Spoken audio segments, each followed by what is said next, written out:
Hey team, welcome back to another episode of the Strength Game Podcast. I'm your host, Nick O'Brien, and this is episode number 156. The Strength Game is a weekly podcast dedicated to discussing all things physical culture with the coaches, athletes, iron enthusiasts, and experts deeply embedded in the strength game on both sides of the profession, both as coaches and as competitive athletes. I want to thank everyone who has subscribed to the show, who continues to listen, has liked, shared, commented, and spreads the word about the show. All your support allows us to continue to bring on expert guests and highlight more individuals in the strength game, just like our guests today. So if you have any other suggestions for guests for the show, feel free to reach out to us so that we can make sure we highlight more. I also want to thank our sponsors at this time. Family owned and operated since 1976, Samson Equipment has been specializing in full turnkey weight room build-outs from planning to installation. Based in Las Cruces, New Mexico, Samson provides professional weight room solutions for those looking to lead the way in advancing our strength and conditioning profession. Coaches have relied on Samson as their top resource for all their weight room renovations because they provide the finest materials and design, product customization, and the most reputable customer service in the business. So if you're in the market for elite level strength equipment, weight room renovations, upgrades, and more, be sure to check out samsonequipment.com to see how Samson has been delivering clients a long-lasting yet affordable product for over 4 decades. Also want to thank our sponsor, Cerberus Strength. Owned and operated by active lifters, Cerberus is trusted by the top strength sport athletes and lifters in the world. Cerberus's wide range of products are made by athletes for athletes, truly living up to its moniker, made by the strong for the strong.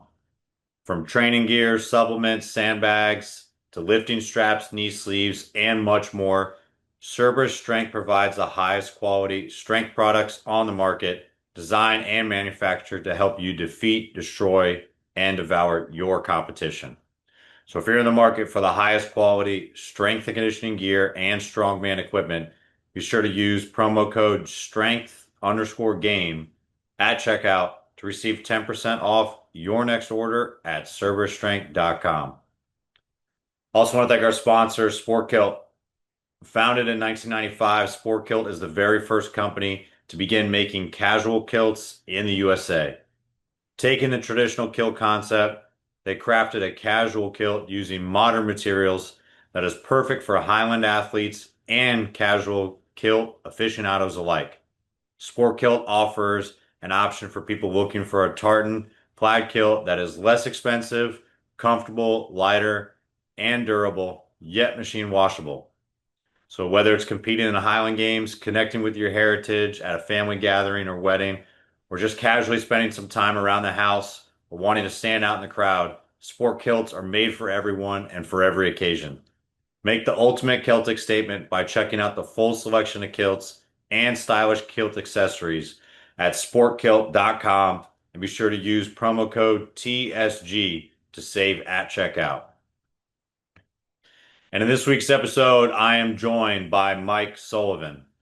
Mike is an assistant strength and conditioning coach at Syracuse University, where he oversees and implements the training for the women's lacrosse and women's tennis teams, as well as field hockey. Additionally, Sullivan serves as the head strength and conditioning coach for the USA senior women's lacrosse team, joining them in 2024. Sullivan arrived in Cuse on the strength staff in 2023 after most previously serving as a strength coach at Morgan State University, where he closely worked with the football team and men's and women's track and field programs. In addition to his coaching role, he also served as a performance coach at Edgewater Fitness, where he implemented training programs for individuals and team clients. From 2021 to 2023, Sullivan was an assistant strength coach at Stevenson University, working with 17 of the Mustangs athletic programs. Prior to that, he worked closely for all in-season training and conditioning programs for Team Maryland's ice hockey under 15, under 16, and under 18 teams, in addition to assisting with the daily duties with the Washington Pride U14, U16, and U19 women's ice hockey teams from the fall of 2019 to winter 2022.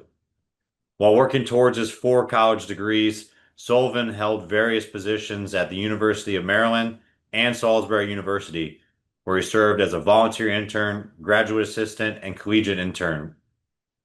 Sullivan is active himself in the weight room and trains for his own health and athletic activities such as distance running and bow hunting, while balancing the rigors of the competitive collegiate and professional coaching schedules. He's an avid lifter and enjoys archery, running, and lawn care when he is not training in the weight room. Like I said, I'm excited to have him on the show today. So, with all that said, let's get in the game with Coach Mike Sullivan.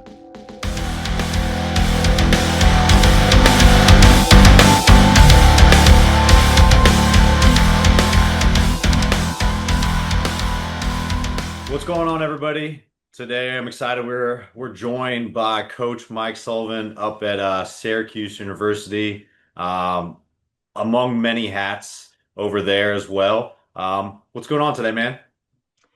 Not a whole lot, just in the middle of a lacrosse season right now. Still shaping up, looking to get our first win here on Friday out in California. So, short week in Syracuse and a quick trip out to Cali and back. There you go, man. I know. I mean, you hit the ground running when you come to season, and you guys are never gonna get an easy schedule. So I know it's going to be demanding for in season. I know you got a lot of other teams on your plate, as well as being the head strength coach for Team USA Women's Lacrosse too. So, I mean, you're a busy man, and in season, there's no stranger to travel and different crazy schedule changes. So, I'm glad to get you on the show today, man. So, like, without further ado, let's really hop into kind of how you got involved in the strength game, lifting and training yourself that ultimately like led you to a coaching career path. Yeah, so I mean, right, we'll go back high school. For everyone on the pod listening to the podcast that don't know, Nick and I actually went to the same high school. So right, Broadneck High School alums over here. And right, I mean, I was always a smaller kid, still a smaller bodied human being, now fully grown, I guess. So I started working out around 15. Started going to a Naval Academy gym right down the street from where I was living in like the Annapolis area, working out with a buddy that worked there. And that's kind of like what kicked it off is right. We just started lifting in high school. He's a couple years older than me, about the same size. So we started lifting together, which ventured out to like T Nation articles, right? For pretty much everyone that's in here, right? First step. We're both into ice hockey. So, right, looking at trainers from there, like if anyone knows like Matt Nichols and Gary Roberts, and starting to deep dive into that information. And then, just kind of kept working out for a long time. I didn't know it was like necessarily a great career path or something that I wanted to do at the time. Went to Maryland for a bachelor's degree, ended up getting a sociology degree because like when you're a junior, you have to pick a major. And that was like the closest thing I was to. Right. PSA kid, anyone under the age of 18 shouldn't be making decisions. Don't make decisions, consult with somebody, see what's going on. Don't do it for yourself. But then, right, get out from undergrad, started, I kept working at the Naval Academy for a little while at the golf course, kept working out, a couple members there on the younger side of the membership wanted some help with training for golf. So, just kind of started making them workouts, training them in the gym upstairs here and there. And from there, ended up going back to school for kinesiology and applied health physiology for a bachelor's and master's. And started working at Salisbury when I was there for my master's with Coach Matt Nine. There we go. Yeah. Man, I always forget that like even more than just that Salisbury connection. Like we got a lot more like being around that area too, and like playing hockey like for Broadneck over there at the new rink and everything. Mm-hmm. I mean, that was such a sweet setup. I wish I was there the whole time I was in high school, and like the golf course and the pro shop and everything. That's definitely a different way to kind of go about it. But What kind of made you want to get involved in it? Was it like the golf training, like working with some of those guys that were interested in it? Or like what shifted you towards like, hey, I'm gonna go kind of bypass this first degree that I already have and really kind of dive into and essentially start over a different career and go to Salisbury and go undergrad and masters there as a coach? Yeah, so I mean, right, it's really mostly just getting out in the real world, right? Like went out and tried to find jobs, sort of related to sociology, right? I wasn't necessarily thrilled to do social work or some sort of law enforcement type deal. Um, so right after like, a while of not really getting like anything full time, figuring out a career path in that thing. I mean, I just figured like it was easier to restart than it was to continue. Um, I mean, I graduated from my first bachelor's without any student loans because I was working full time the whole time in undergrad. So I was working 60 to 80 hours a week, depending on the week to, pay for it while I was going through. And, I it was something I was interested in. And, people as you get older tell you you should be doing stuff that you enjoy, not just sticking to like what it is just because it's convenient. So I took that to heart. Um, Went back for exercise science. I mean, I don't think even when I made the decision to go back for a second bachelor's, um, which was right, like it was pretty easy to get to. I was just going to do prereqs, but then it ended up only being a couple classes to get a second bachelor's, and I had a professor that told me like I shouldn't like just do the prereqs. Like they'll probably put me like a little bit ahead of everyone else to have two bachelors and one in the thing than just prereqs. Um, but yeah, I mean, like I don't think I even found out like strength conditioning collegiate setting was really like a sure thing profession until I started doing it. Um, and then that's kind of like where the salt, like the whole Salisbury, you know, choosing to go there was right. They have like there they have three graduate assistants. Um, there's 29 sports, I think, for four people. That's a lot. There's a lot of experience you can do there. The program is, a couple classes are led by the head strength and conditioning coach, Matt Nine. So went there and just kind of tipped my hat at it. And, I was a volunteer assistant for the first year. And about a month into the semester, I want to say, I was helping out with women's lacrosse. And Matt's a busy guy. So I just, I'm older than most of the other people that were there. I was probably in my like 25, 26 at the time. So, I know if you want to be successful, you show up early and do things that other people aren't. So I would get to the weight room early, make sure everything was set up for them. And, sometimes he has meetings that go over, he has issues that come up at the facility he runs. So sometimes, like, right, like he needs that extra help. So I just started being it. And, towards the end of that semester, I just started programming and running women's lacrosse lifts because it just clicked. Yeah, that's kind of how it works. And like Salisbury, there's some other places too, like Springfield College. Like there's other programs like Division One as well too that have really good perennial like programs in the exercise kines department that have and are kind of led by graduate assistants because of how many teams there are, like how short staffed they are for full-time coaches or like Matt, and I'm sure a lot of those other programs are the similar capacity where they're leading the facility or they're teaching courses, undergrad, graduate level. They're overseeing all these different aspects of the program that really you can make the most of your time there and like really kind of dive deep into coaching with a mentor, without a mentor, with like a little bit of leeway the whole time if you're committed and you just basically want to put in the hours and the work. So it was definitely a good experience going there. A little bit hands off and a lot of times because like Matt's run around and's got so much on his plate. But you get to coach and be on the floor at all times. And it's awesome. I think one of the main things is having other fellow graduate assistants there that are kind of going through the same thing as you. Like you can different backgrounds now. Not all everybody's just coming out of undergrad from there, even though you did and I know I did.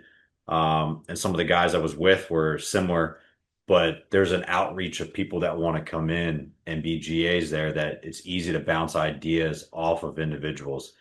And now, I mean, this show is kind of a testament to that as well. How many people have come through Salisbury that now have like been on the show, including Mhm. yourself. So definitely kind of tip a cap and like always kind of cherish that experience. I'm sure all your time working at different places too, like how have you kind of like tried to give back a little bit to maybe some of the younger coaches that are now at Syracuse or maybe reach out to you for advice being in like one of those early on roles that like it's just trial by fire.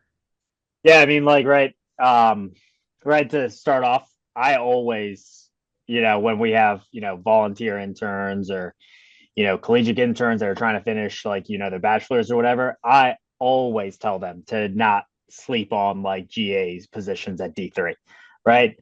I mean, like I said, I wasn't a GA at a D1 school, so I can't attest to it personally, right? I've heard stories, some people's experiences, but right, there is nothing like that I experienced that I've ever heard someone from D1. Like, right, like I'm saying, right, I had zero coaching experience in like a large group. I had the maximum amount of people that I've trained at one time prior to Salisbury was three. And within a couple months of being there, just from trying, I had a national championship caliber team that I was responsible for. Right. Like, not that Matt wasn't checking the programs or like talking with me about like what we should do and stuff, but I was leading the charge like within 3 months. I don't know another opportunity that you can have where that you like anyone could say that. So, I mean, right. Like, that's first off. I always tell people to go D3 if they have the opportunity, right? Obviously, time and place, what you get out of it, what the degrees are, awesome. But always don't sleep on it. Um, yeah, with like younger coaches, right? We have a lot of interns that come through here from Cortland and SUNY Brockport and stuff like that. We do our best we can. I try to give them a similar experience, right? Like this is obviously a different level, different expectation. But there's plenty of times where I have interns that are helping me out. They program for the tennis team here that I work with. I mean, I check it, I make sure we're good to go. We collaborate with it. They run the lifts. I sit back. I'm sitting on a bike just watching, right? I'm not involved. The kids do not ask me questions. They go to that coach. I try to give them as much firsthand experience as possible. And then like people that aren't here at Syracuse, I mean, I get reached out from younger coaches all the time. I mean, a big thing that people mix up, like, right, like even with this, your email came to my junk box, right? Like initially when you asked me to come on this podcast, I check my junk, right? Like I reach out to people that reach out to me. I set up calls with people that want to talk. Right. And I don't think I've ever said no. I might not be able to do what they want at that moment, but I'll set up something later on. And I mean, right. Like, I think that's the number one thing that we can do is just start communicating with each other, just talking more, sharing experiences. Right. And like people, right. And if you're younger and you're getting into it and you want to know something, ask the question, just reach out. Like, I mean, I don't know too many people that suck. So, like in this profession that are just terrible, that'll blow you off. But you got to ask the question and reach out. And I mean, right, it's our responsibility as older coaches that have been through stuff to help them out. Like, talk to them, see what you can do. I've reached out to people before, set them up with other people that, might have more like a better experience for what they're looking for. But, I'm always here to help like whoever needs it. But right, you got to reach out first. Oh yeah, for sure. Well, thanks. Syracuse is on top of it, just funneling stuff to spam. But I'm glad I followed up and was able to get you on, man. But you're right too. Like you need to, especially as a young coach, like it's not pestering other coaches and stuff, but and you want to come in with the right questions and the right attitude and like understand that a lot of times who you're reaching out to is pressed for time. So you want to actually come do your due diligence ahead of time, reach out to them like professionally, follow up with them, but don't ask basic questions. Don't ask yes or no questions. Like be willing to kind of do the work and follow through on the things that you're asking for. Because I mean, look at you, you're starting to work with volunteer coaches and interns that come in, and similar to what we were doing at Salisbury, you're giving them an opportunity to coach, get firsthand experience, be on the floor, and then you're mentoring them and kind of guiding them. But it's on them to kind of shape that experience themselves and put the work in and everything like that. It's a two-way street when it comes to like trying to find a mentor, but also like a quality mentee has to give just as much effort in person as they are behind the scenes when they go back home and like ask poignant questions when they come in and stay on top of their own kind of self-development outside of just the weight room, it looks like. Yeah, exactly. And I mean, right, like here it's really like we have very few teams overall, right? I think we have high teens. I mean, I don't know the number off the top of my head. I'm not thinking about that right now, but we don't have like an abundance of teams, especially not all, like right with the Olympic side. We're pretty small. I mean, we have women's basketball, men's basketball, and football that are through separate entities here, but we don't have a lot of team. And our like track team, their head coach is a strength and conditioning coach that programs their weight room sessions, that programs their sprint sessions so he gets exactly what he wants. So there's not like a ton that goes on every day. So like when we have when interns come up here, like I mean, especially right if you're driving from Brockport, if you're driving from Cortland or something like that, we're looking at like a 45-minute drive, multiple times a week. Like I'm not trying to waste your time coming here either. Like you're doing us a favor because right, I have another person who like at the bare minimum can see if somebody is going to die under a bar, right? Like at the very least, I got somebody to help me out when I have 38 women's lacrosse players in a room. Like I'm going to try to make it worth your time, work with your schedule when you can be here, and give you the best experience you can with what we can allow, right? Like I mean, it's not like we're taking our interns on like the California away trip or anything. But if I'm gone and tennis is going, our intern Nick right now, he'll be the one doing it.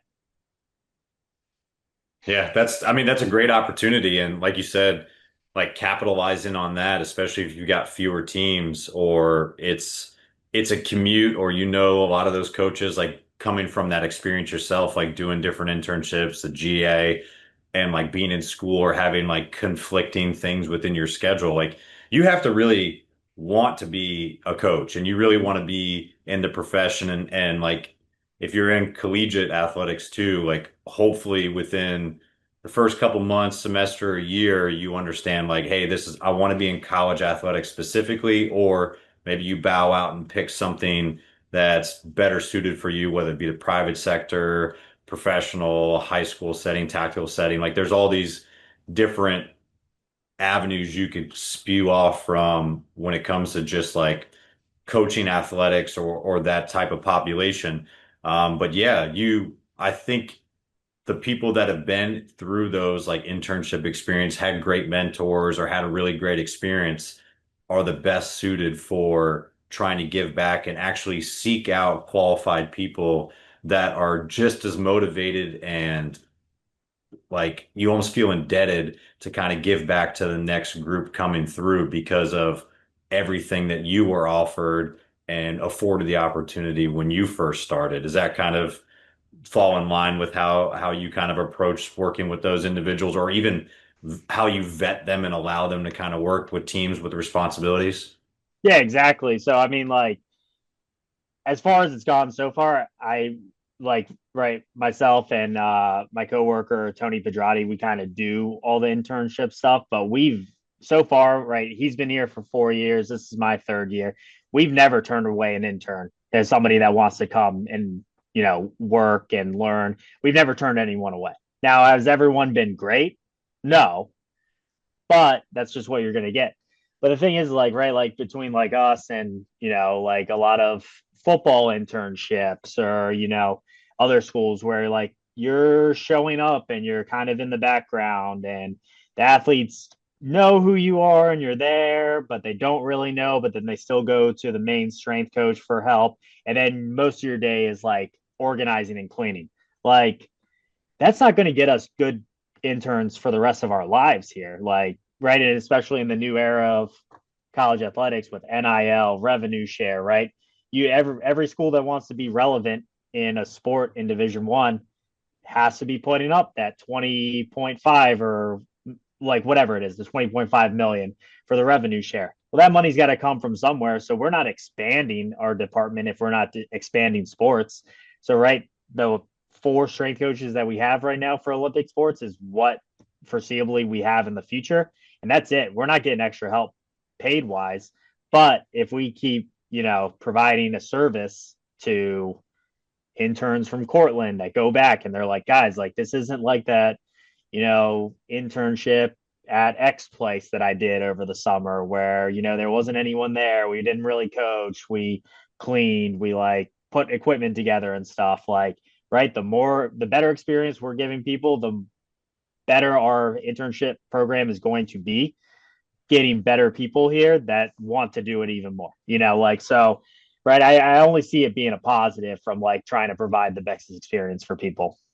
Yeah, I'd agree completely too. And I think the best part about like a lot of those intern experiences too, like when you actually have kind of a system in place, like you have people that are going back out and like telling other people, I mean, word of mouth, like in the strength conditioning profession is gold. Like you talk about networking and like getting good references and people within like the coaching profession, like if you want to be known for a university that has or like a strength department that has a really good process of mentoring individuals, like you have to like actually put the effort in because it's going to be people going back to their other university after a summer or a semester working with you that's going to probably bring you even more internship experience and like possible young coaches that want to come through the program. So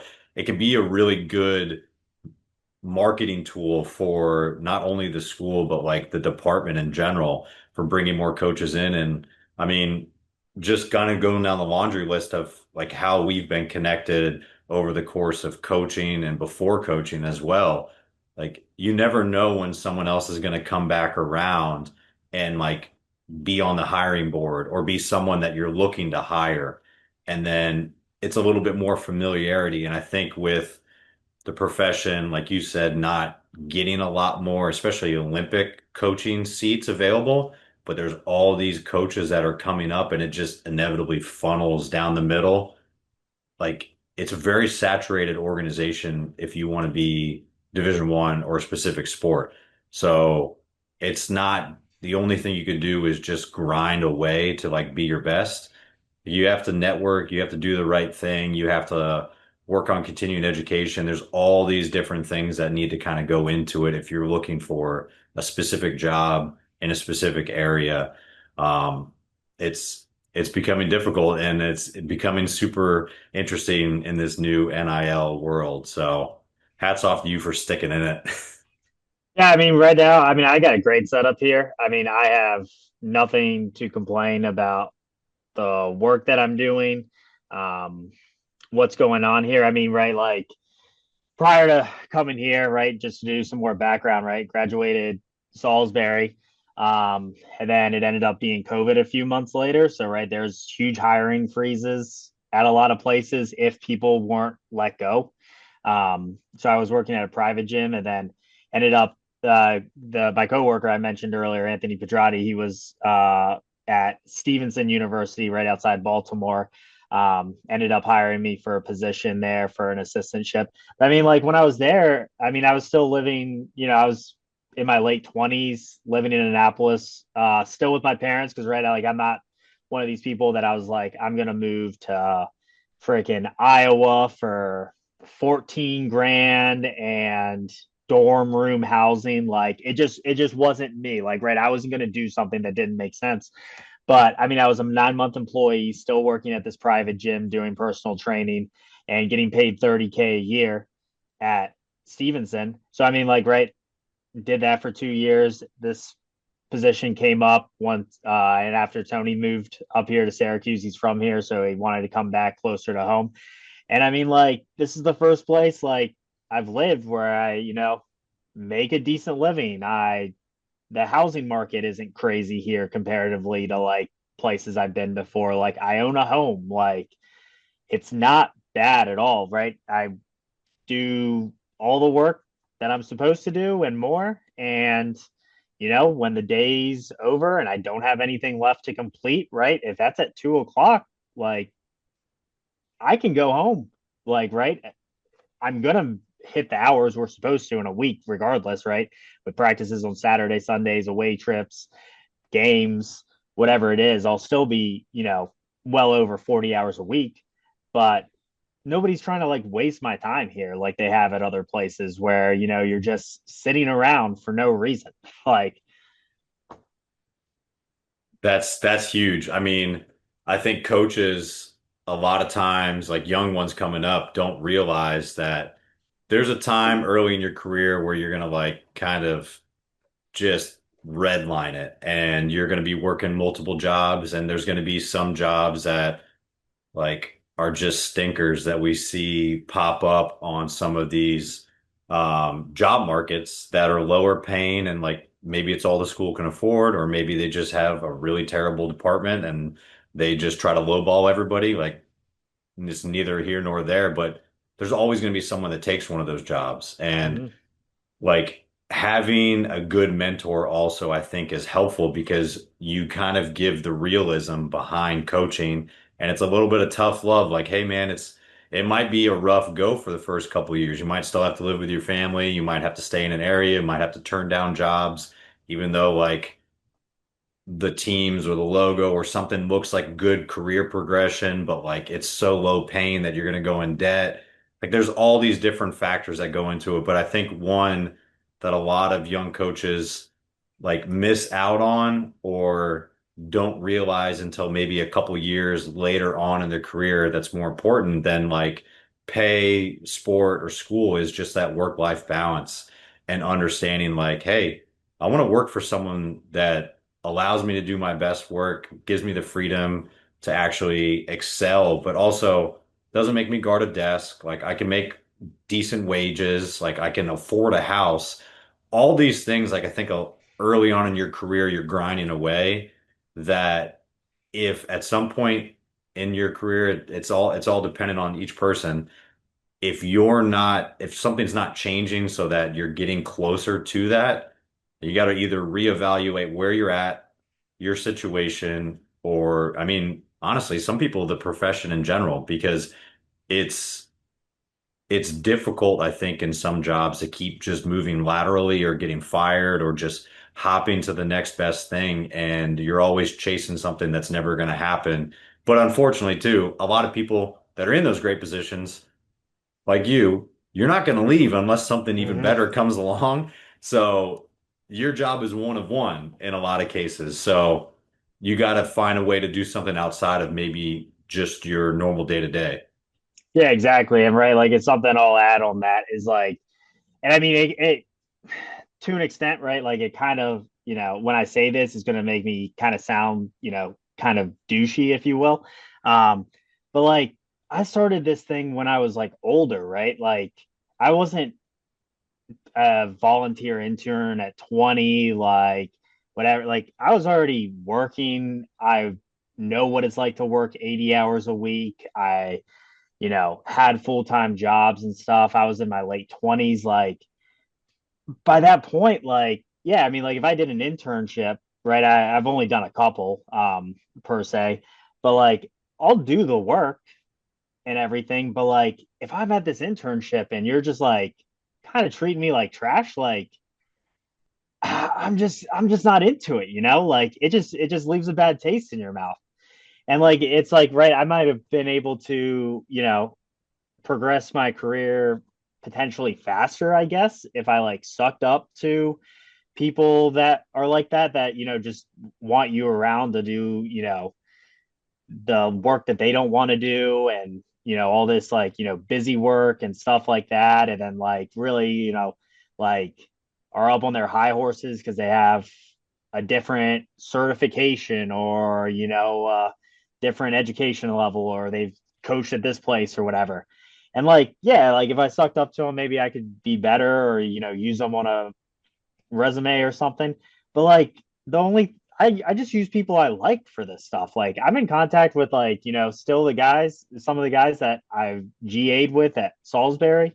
Like people I just met along the way I'm closer with than some people that I worked with because it's just like I just don't need that in my life. Like I don't need to be tied to somebody to say that I'm good that I don't even like. Like so I mean, like I don't know if it would work for everyone. It worked for me in some way, shape, or form. But like that's just like it's just I think it's like a maturity thing and being older. But like I just wasn't into it. I'm not into that stuff and just like like I said, being attached to people that like I wouldn't even want to like hang out with on the weekend. Like nah, I'm good. No, that's a great way to put it too. Like understanding your value and like you've put in the work and time, even if it's not in the coaching career, like you're not above any certain job. And I think um, knowing that ahead of time and like if an like again, if an internship experience or like something that you're volunteering your time for isn't and you're putting in the work yourself, if it's not giving you anything in return, like there's no reason to sit there and just take abuse from it. And I'm having those connections, like I'm not going to take criticism from anybody that I wouldn't ask advice for. Mm-hmm. So if that's also someone that like you're trying to like, I guess, and not a great word, like just pander to like keep them on like your resume, like your reference list, like you gotta cut the cord and like start networking and find other people. You can put people on your reference list that you've never worked for too. And I think that's like some people think that's sacrilege. And like,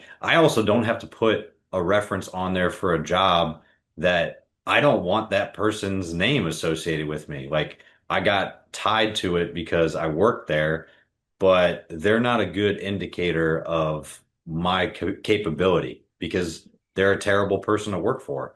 I'm just got unfortunate to have to be associated with them. And Mm-hmm. that's another reason why people leave whether that position or the profession a lot of times. But I mean, I mean, the profession is what the profession is, but you make the most of it. So I want to kind of pivot a little bit too, because you talked about like having the experience of working with a like perennial, like national championship caliber team with Salisbury. And I think the women are up to like 7 national championships at this point. The guys are climbing and like I think they're at 13. So it's been going for a long time. And you early in your career, you got to work with some high level athletes like D3, like division aside, doesn't matter. And then same thing at Syracuse working for a perennial like women's lacrosse program and Team USA. So like there's definitely different steps to it, different calibers of an athlete and everything. But the unique perspective of it is I want to like kind of touch on is you've dealt with lacrosse a lot. And I don't know if that was like career trajectory or if that just ended up kind of happening. I mean, you did go to rival Stevenson for a little bit. Um, but not having like an extensive background in it, like from playing too much yourself, like how did you kind of like try to get up to speed as much as possible to like learn kind of the IQ, like just the culture of that sport to be like invested and be part of a high caliber team that's already pumping out championships and is already like at a high level? Yeah, so I mean, right, like start off like it's something that I fell into. Um, right, I had no like going into Salisbury, no general sense of like being like, oh, I want to be this kind of strength coach or work with this sport or, be this kind of guy. Like I was just going in looking for experience in general.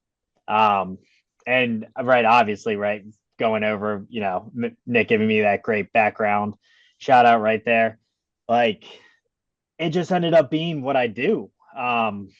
Right? Every place I've been at, aside from a short stint at Morgan State University, I've had women's lacrosse. Every single school that I've worked at.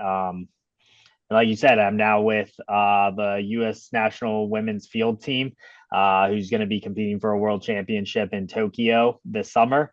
Um, and it was all just because I just took a chance, right? If to go back to Salisbury for a minute, um, when you're a volunteer intern, like right, or anyone there that wants to help out, Matt just sends out an email like right before the semester starts and is like, this is when the teams are going. List off your teams that you want to work with from highest to lowest, and like the ones that work for you, right? Like do your three teams or whatever it is.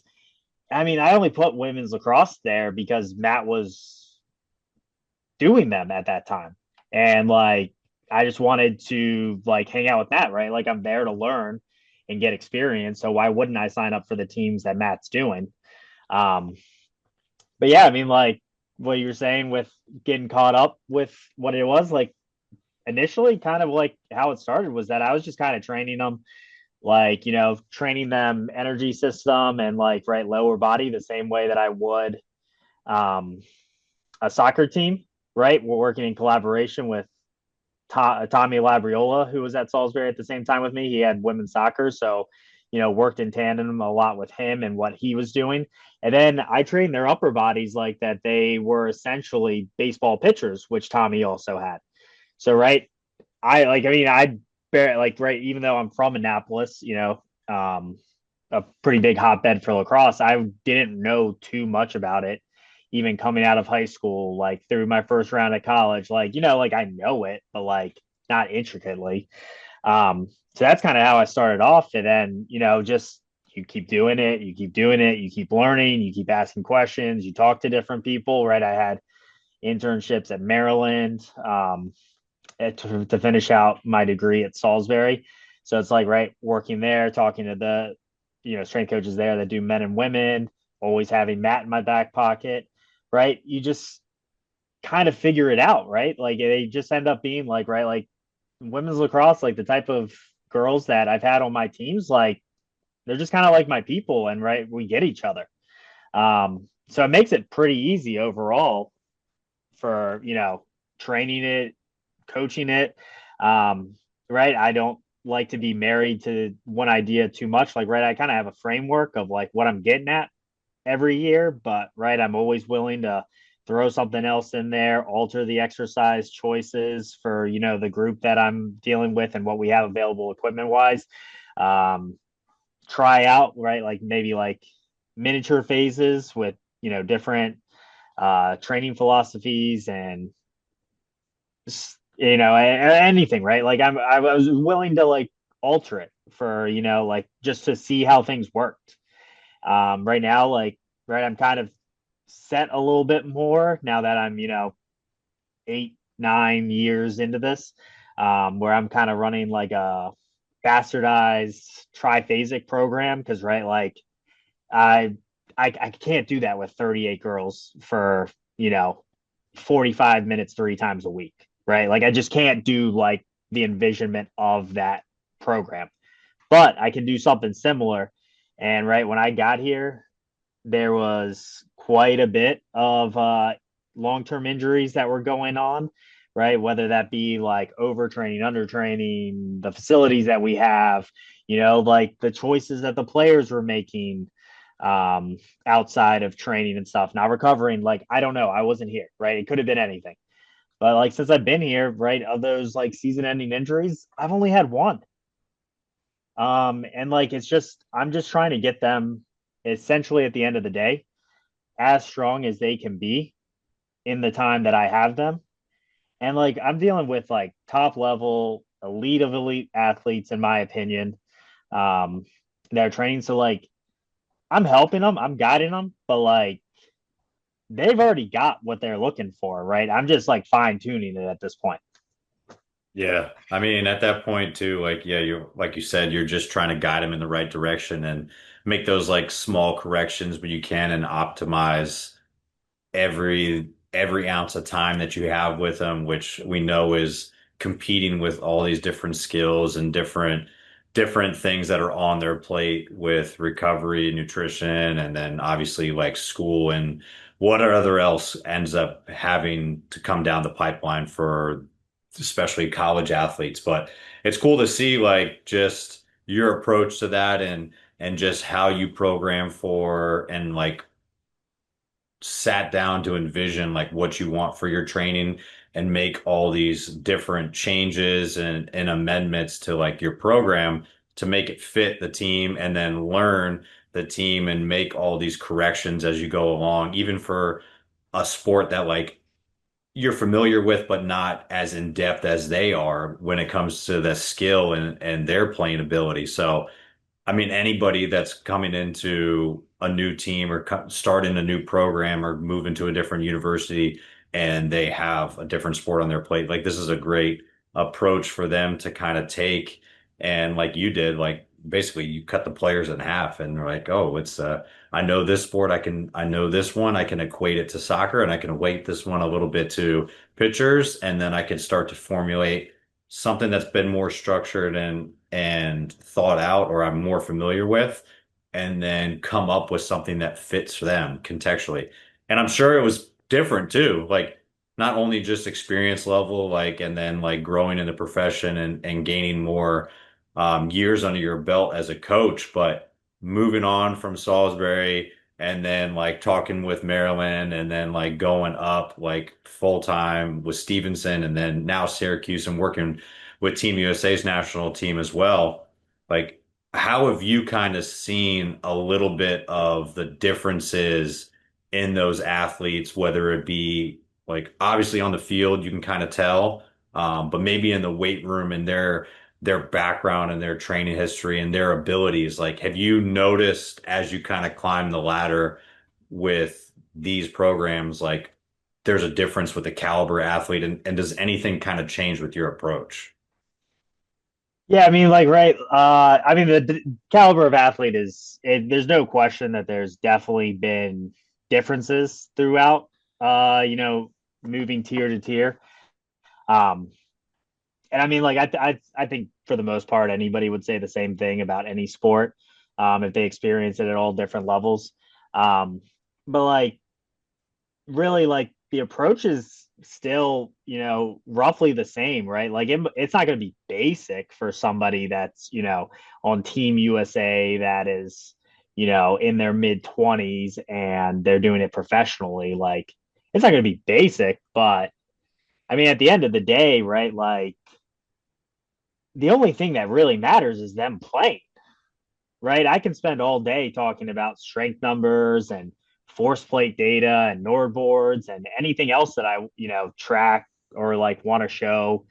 But like if they're not capable of doing what they're supposed to do, I already failed. So right, like I said, I mean, fortunately for me, I don't know if it's the situations I've been at, if like anything I'm doing is actually like, you know, better than anyone else or more spectacular, or like I've just been blessed and I've had like very capable young women that like are healthy and active and ready to go for things.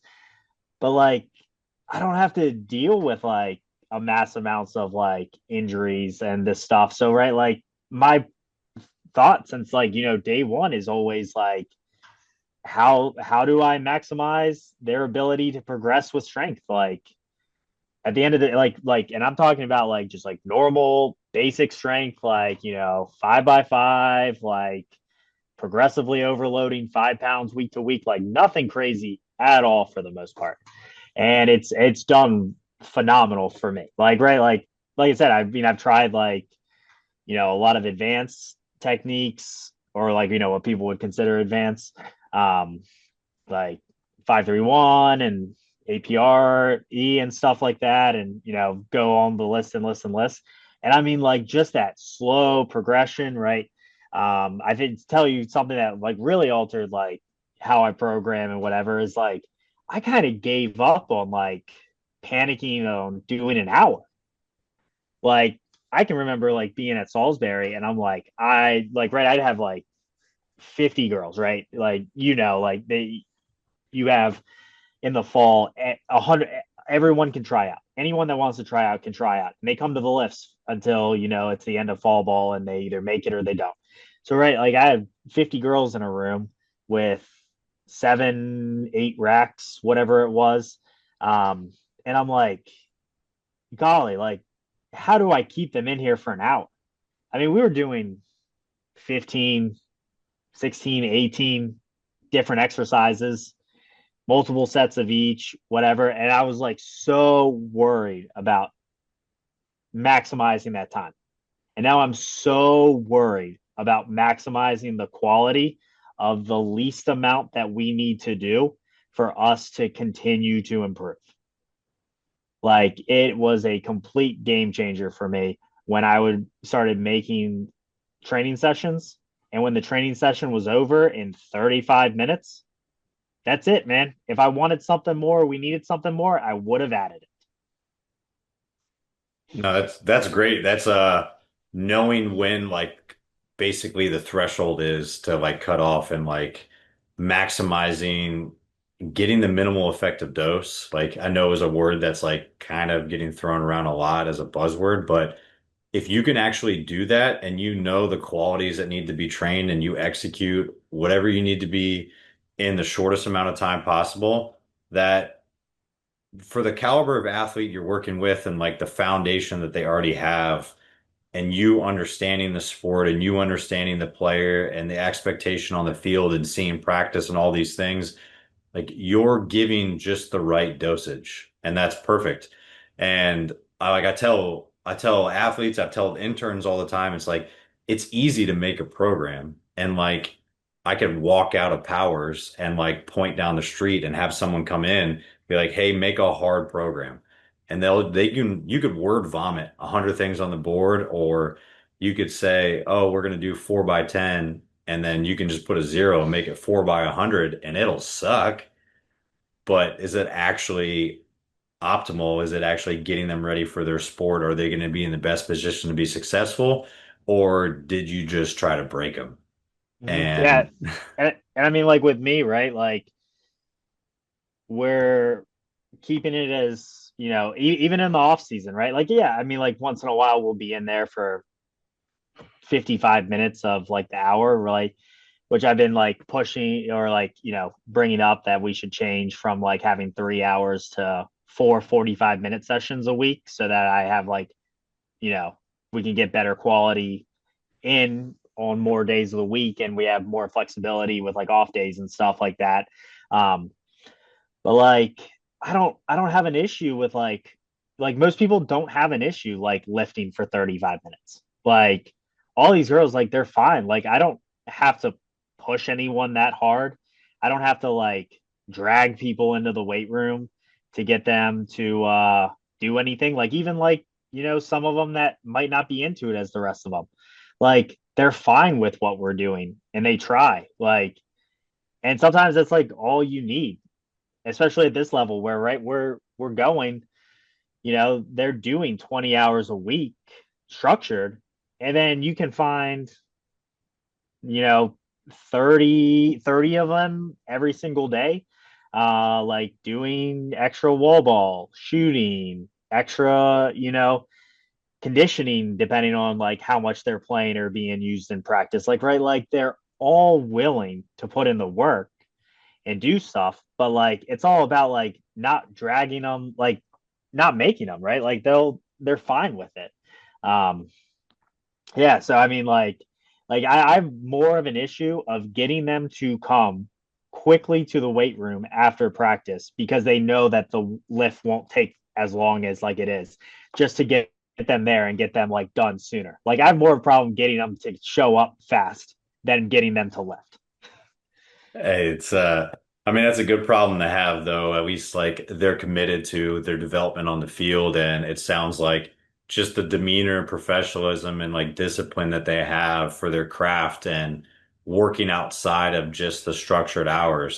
That's huge. And your ability to like filter all that extra work and make sure that again you're only doing what you have to and you're not just overtaxing them for the sake of filling up an hour, like that's a great thing to have because unfortunately, like it doesn't work like that in every single school because sometimes you're either strapped for weight room time, you can only have a certain amount with them, or head coaches are like, well, you got to maximize the hour, you got to do whatever. But it sounds like you have a good system in place where, hey, this is what we're doing. Like, I want to see you as much as I can possibly, but like, we're only going to do what we have to, and no more, no less, so that you can, again, at the end of the day, like, your craft and your main objective is being successful on the field of play.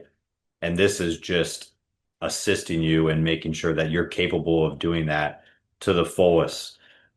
Since you have worked with all these different teams, like you've seen a lot of these athletes either transfer in or come in as true freshmen, or like at the higher level, like Team USA, come from various different backgrounds.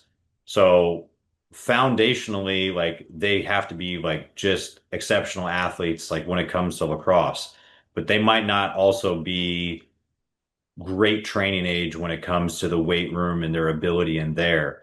Like, where have you kind of seen some commonalities with like younger players coming to the program? And where do you kind of feel like maybe the level previous to you, whether it be a high school or like maybe like a JUCO school or something like that, where they transfer in, where do you think that they could do a better job, or they're lacking, that you really have to kind of focus on your first year you see them to get them kind of up to speed with either Syracuse, like your guys' philosophy, or just like strength in general? Yeah, I mean, like with with me, right? I mean, I try to do a phenomenal job. Let's say the first month of the fall, I go above and beyond with coaching, critiquing, uh, altering, like right, like figuring out like the new people and making sure that the returners are up to speed with what we're going. And then right, like for year after year, right, like I have a certain group of people that I know, like that if let's just say for some reason, like right, I'm doing my 90-second commute to work every day and I don't make it in and they still had to lift. Right now there's 15 girls on that team that I know could pull up team builder and make sure that that workout went exactly the same way as if I was not here. um so like with me, like I put in so much effort into that front half for these older girls that come back year to year to year, right? Like I have my first freshman class from when I'm here. Like they're all phenomenal. They're all still here. Nobody's gone. And it's like having 12 extra coaches. Like, right, you sign racks. I have no newcomer at, like, there's no rack of newcomers. I don't care if you have to change weights because someone's weaker than you. I don't care if they don't know what's going on. Like, none of that matters to me. We have plenty of time, right? We just went over that. We have 25 extra minutes that we almost never use. Doesn't matter to me. These people, along with myself, are going to be assisting, the fewer, to get them up to speed as quickly as possible, whether they're being true freshmen or transfers. Um, so right, like, and like you just don't see that, I think, all the time. Not that like I'm unique in any way, shape, or form. I know plenty of people that do the same thing, but like you don't see the ability of like the you know fifth years, the seniors, to really make an impact on like the first group, because like a lot of times, like they all develop the same way. They've been doing the same thing, right? They've been there for all 4 years. Like there's similar strength levels most of the time. They're lifting at a rack together, but like breaking that apart and making that team, more solid by you forcing them to have to interact with the younger girls sooner and quicker, by having them walk through, having them be mentors, we were just talking about with like us and younger coaches and stuff, like right off the bat, being that person at the rack that they can go to when they have a question, instead of, seven people yelling my name at the same time and I'm having to walk up and down the room to the different racks, right? It just makes everything better. The culture gets better, the weight room gets better, everything gets better, right? At some point, yeah, we'll alter the racks later on after some testing and stuff. So, right, it can flow a little bit better.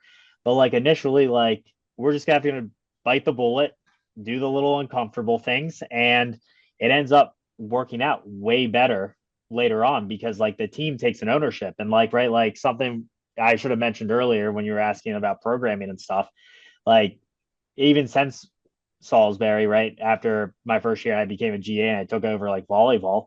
Like I just asked the girls what they think about the programming, what we're doing, what do they think they need more of, like where we can improve, and like they know much better than me what they think they're lacking on. Like I can tell you what you're lacking on for the most part, but like they know what they need. So like why wouldn't I use them as a resource just along with the coaches of what do we need to do better? Um so I mean like using those players and like even at the younger levels, right? High school levels, I mean I think there's way too much advancement in those years, right? Like those programs for high schoolers for the most part should be so boring, should be so repetitive. Um Working on the same things year in and year out for the most part. And I mean, like, probably a lot of people that are, at JUCO and, like lower levels, they probably need the same thing. Like, that it doesn't have to be fancy just to keep their attention. Like, just give them enough where, like, every week they notice that, right? Oh, like doing a set of 10 for dumbbell bench with 20s wasn't really that hard anymore. Okay, cool. So let's do 22.5s next week. Like it just needs to be more of that and less people trying to show off what they can like have people do. Yeah, it's a great point too. Like, it's not about the coach's ego and like showing what you're capable of programming. Like it's for the athlete. So again, not having to take up the whole hour, not feeling like you have to throw advanced, like complicated movements in to like showcase your ability as a coach. Like it's what you're able to do best for that athlete, what they need to prepare them. And it could be the simplest thing of all time, or it could be you could be in and out in 17 minutes if that's all they really need. Like, or it's like it's a taper or it's a transition phase, whatever it is, it doesn't matter. Like it's all for the betterment of the athlete, not for the coach. And I think you're a testament to that by like doing like get asking for their feedback. Because again, they're the ones playing and you want a player-led team. You want like them to buy into what you're doing as a coach and like have the culture and have some ownership over it. Asking for your opinion is huge. Even if you don't take everything and like apply it to the program, but even like listening to their thought about what needs to be done or like how fatigued they are after a certain lift or like any of that stuff into account, like at least they know you're listening and that you care about what's going on. And like sometimes it's some tough love and you just gotta, hey, we gotta do this. This is gonna be a hard day. Like even though they say like we're beat up, like sometimes it's part of it, but at least like you listen to them and their opinion. So that's a Yeah, great way to do it. yeah, exactly. And right, like it's one of those things too, right? Like, I mean, I'm, can be the least intelligent person in the room plenty of times. And like, right, like they're not going to know everything that I know. And a lot of times they ask for stuff that makes absolutely no sense for the outcome that they're like looking for. But if you bring up that conversation, right, you have that conversation initially, pretend like it never happened and keep on your path. Ask them later on, be like, hey, remember that thing you said you were lacking in and how we didn't do any of that? Do you feel like you're lacking in it now? And a lot of times they have that realization that whatever they were thinking or that like, terrible training technique that they learned from, some like dude in the neighborhood that, threw up flyers on the light posts saying that there's going to be training at the park or whatever. Like it actually isn't that effective. It might have been then because you had nothing, but it's not now. And then they start to learn more. And then they, once again, right, like they teach other people, they help out what's going on. They are that voice of being like, hey, like, you know, Mike might not be doing everything we want, but he cares and is trying for like, newcomers that don't know what's going on, that might be getting thrown into the fire, feeling like uncomfortable with like the type of training or situation like that we're working on and things like that. But right, like being open, honest, collaborative is always going to get you further along than just being like this shell that shows up to lift and then like goes back into the office afterwards and is like, not doing that part of it.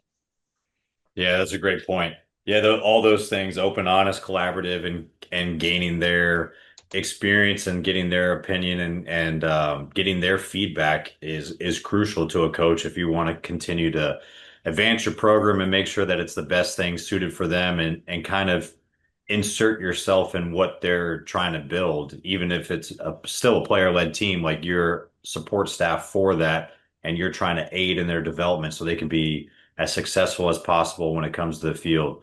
Kind of like talking about like a little bit of the differences when it comes to like working with Team USA, like going into this upcoming year. Like you guys had a lot of success, like winning like Pan American championships pretty recently, but you already talked about like going into Tokyo this summer and getting them ready for that.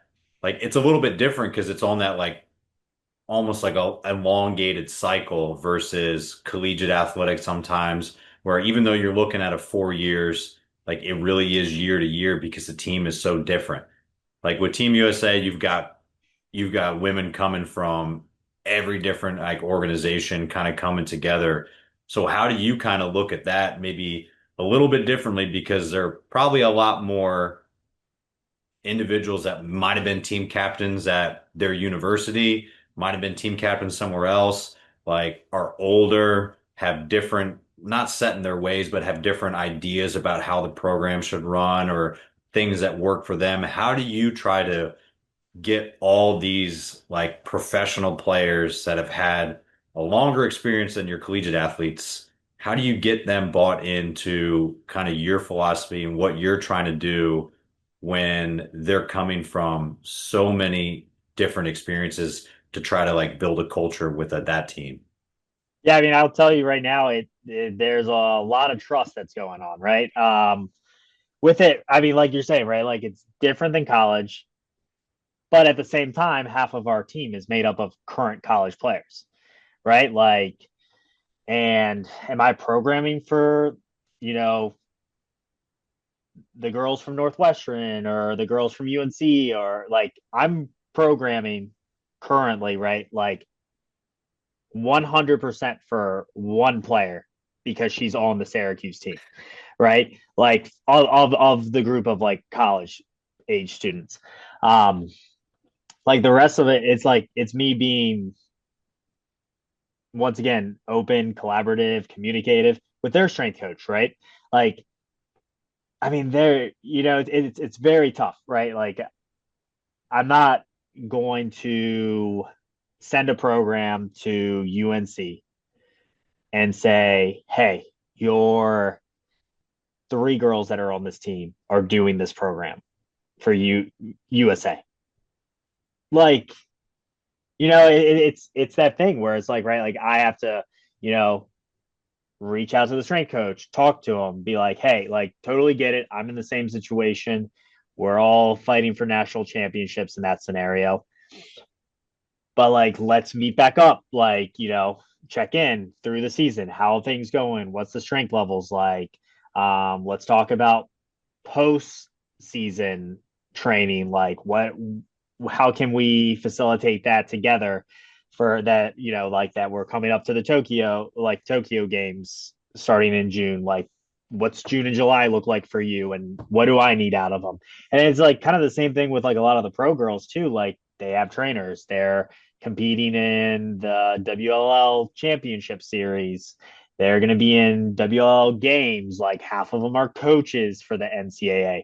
Like it's a lot more managing and being collaborative and you know just making we're all like right we're all for the same goal, right? We all want the athletes to be the best that they can be, and it's just all about like me. A lot of it actually is like me, you know providing them the correct information because right like regardless of what level they're playing at, unless you've been in like these international competitions where you're doing a day on, a day off, a day on, a day off, all the way through like 9 days.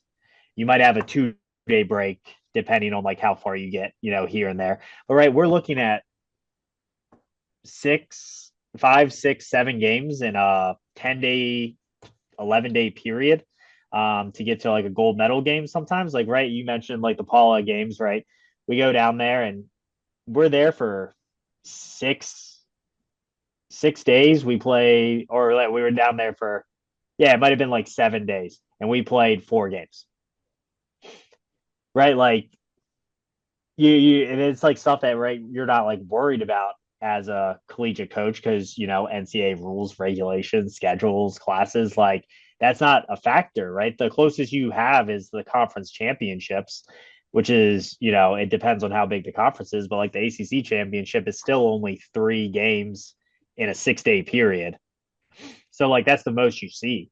So right, it's a lot of me working with like whoever they're choosing to work with and being collaborative with them and making sure that they know like that the demands are not the same as what we would see normally. Like right with the collegiate players, they need rest. Absolutely. Like they shouldn't just like go straight into this stuff. But like we also need to rebuild like their aerobic system, right? We need them to be able to recover and perform day after day after day, no matter what.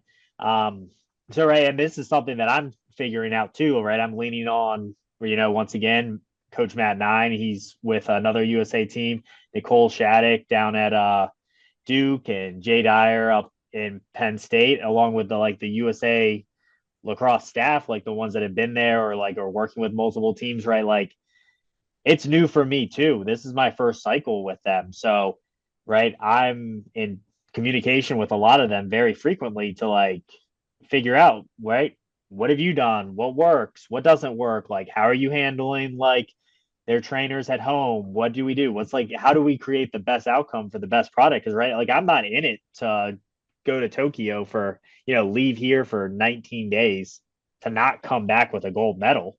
Like, so right, like I need help just like everyone does, especially when they do something new. So right, like a lot of it's just in tandem with everyone else of like what has come before me and like where do we need to go, in the future to make a better experience for the rest of them. Yeah, I mean, that's a great like to like realize that it's not one person's like sole job. It's everybody collaboratively pulling in the same direction. And it makes it even more of a tall task to be able to coordinate all these things with collegiate athletes that are still playing, like women that are in the professional league and like some of the collegiate coaches that are also going to play for the national team. Like there's a lot of things that you kind of just have to be aware of. And like you said, like at this point in time until you get up to June, like they're preparing in their own way and you're just kind of managing that thing. And you're honestly sounds like more so you're just making them aware of the demands and kind of doing those check-ins so that ultimately nothing's a real shock to you when they actually get ready and come together as a team and you're like scrambling to try to get everything on the same page. Like you're finding out more information and bits and pieces as you go along, so nothing's a big surprise when they're all like gearing up and putting on like red, white, and blue to actually compete for that. Definitely a different thing. And it's good to see like, yeah, you're leaning on all those other coaches that have a little more experience within that. And ultimately everybody's going in the same direction. But you kind of talked about it like right there saying like, hey, we're not trying to waste this trip to go there for anything less than gold. But like, how do you kind of determine like as a strength coach, like what actually is defining success, like achieving success? Because yeah, it's one thing for the team to go out there and like achieve gold and like win at the pinnacle, win on the like national and world stage. But as a strength coach, like what do you think like really defines like almost like a gold level mentality and like preparation for them if you're unfortunately unable to like earn that gold based off of the circumstances of the game, or you do win gold? Like what makes you feel like you've been successful like for a gold level caliber team? Yeah, I mean, right, like so with right, like with your experience, right, with college athletics, how like, there's the separation and like the job responsibilities between like athletic trainers and strength conditioning coaches and stuff like that. I mean, like, right, with like the way that it is with like USA and like our training camps and stuff, like, right, it doesn't even it doesn't matter, right? Like if you're the videographer, if somebody needs help with something, like everyone is gonna do what they can to like help out, right?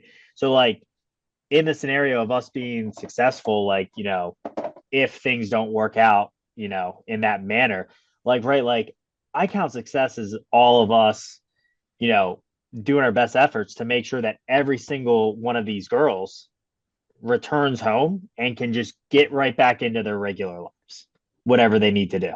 Like, I mean, it is tough, right? Like, even in Florida, right? Like, we had lesser games. It was like, different competition with just like North America, like, like North America teams, um, and stuff like that. But like, it is taxing, it is wearing, right? Like our games were in June, but like in Florida it was 90 degrees, but most of the girls live in the Northeast, and like it was like really like in the 70s, like what they've been training at.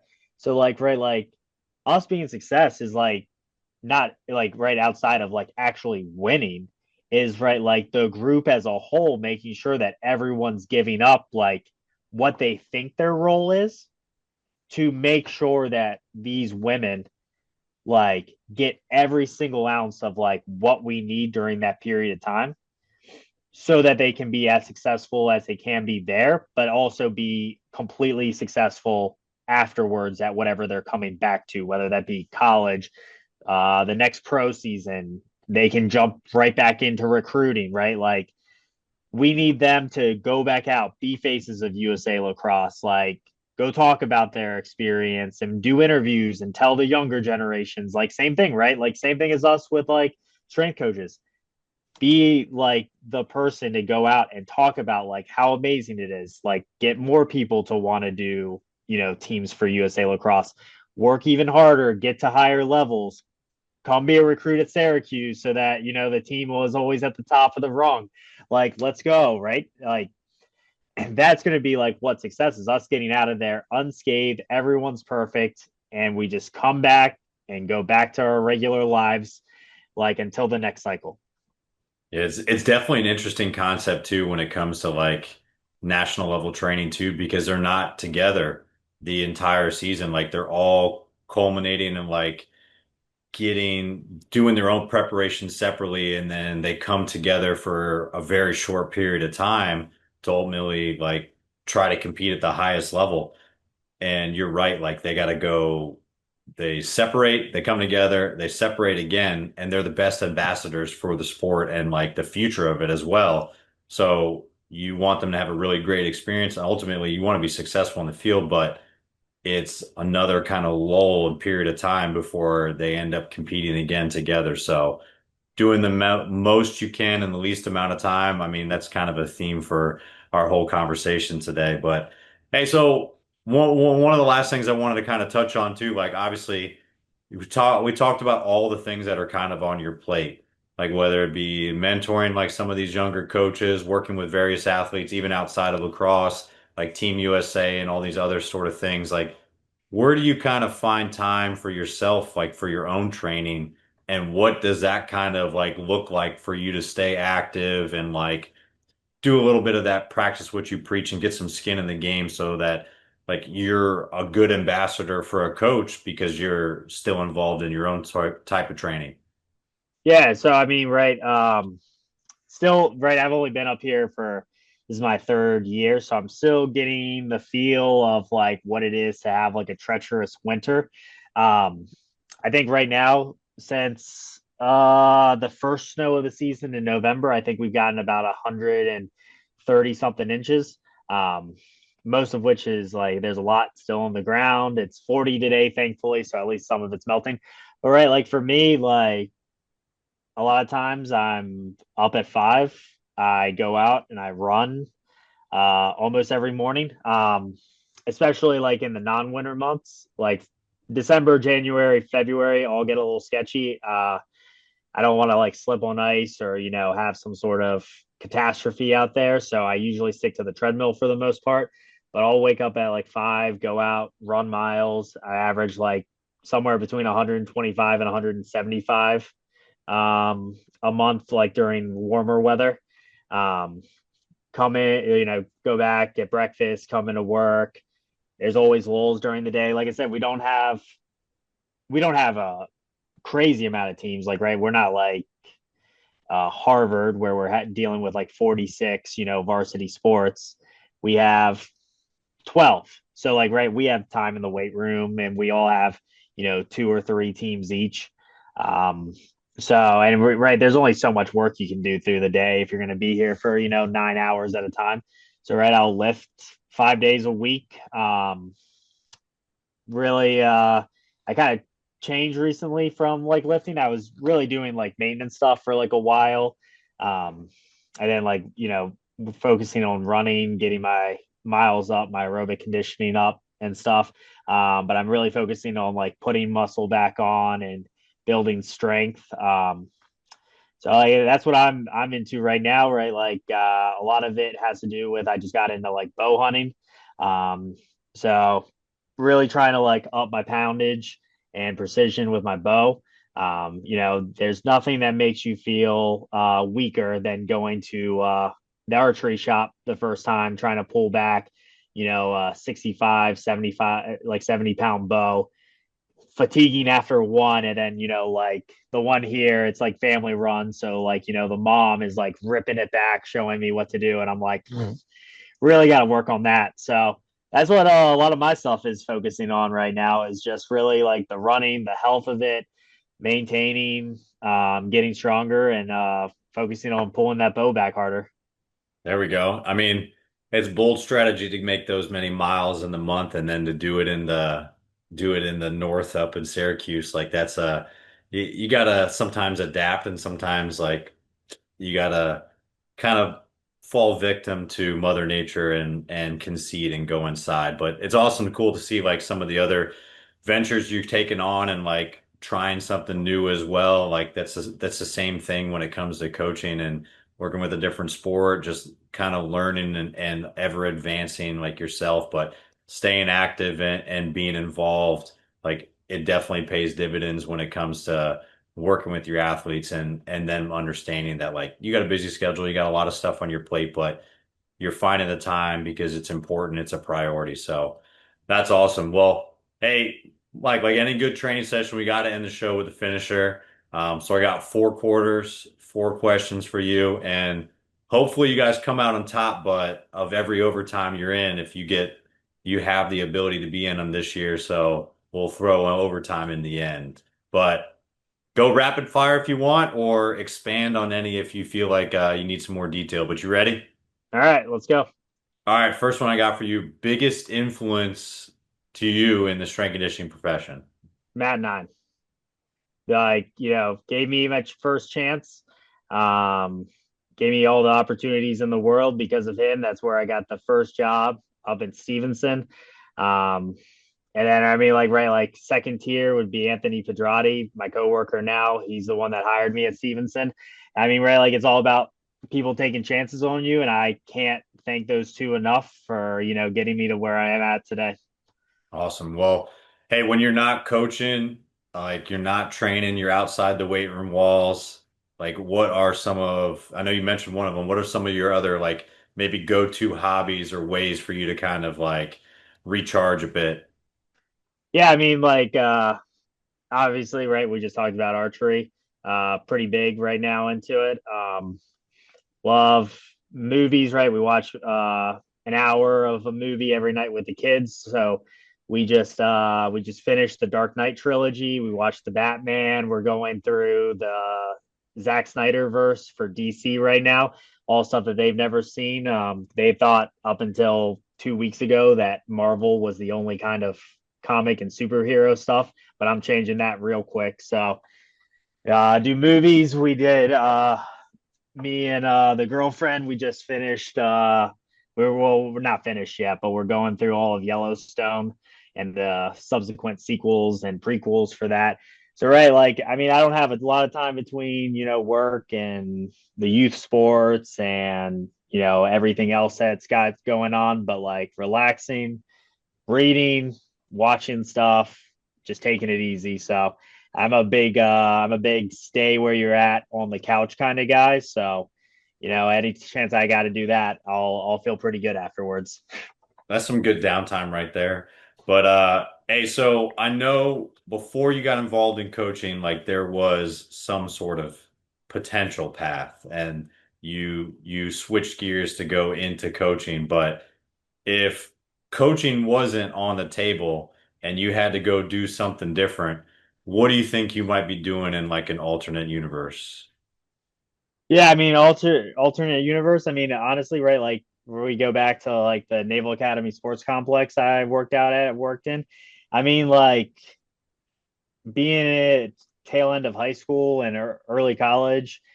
I mean, I was like an ice technician there. So, right, I was doing the, ice resurfacing, like the maintenance on the ice and stuff. And I always enjoyed that. So, like, I mean, I would have definitely been all about doing that at like an NHL level rink. So kind of not alternate because it is still in this one, but like, I could have definitely been doing that for a while. I don't know. That sounds like a really good like retirement plan too. Like Ah, season tickets, Zamboni driver, like ice resurfacer, like I could get down with that. I'll tell you what though, right? I already did my retirement job and it being a starter at the golf course. Let me tell you, that was the best summer I've ever had. Like I could do that forever. Like just sit in that shack, sending people out. It was awesome. All right. Hey, well you got something on the back burner for later down in life. All right, so hey, if the weight room is clear, like and you get to be on the radio, like what's playing and what's like your favorite post-training meal on an ideal day? So what's playing? I mean, right now, if we're going to it, it'll be some sort of variation of like pop punk or Bring Me the Horizon. Been listening to that stuff pretty much nonstop the last year or so. And post meal, I'm gonna go with some like leftover sliders and French fries from dinner the night before. That one always get is pretty good. Quick, easy. All right, there we go. Hey, so the last one I got for you for overtime, what is like the most valuable piece of advice you've received? Like, doesn't have to be coaching related, and if you want to share, like, who was it from, or if it's a quote or something. Yeah. So I mean,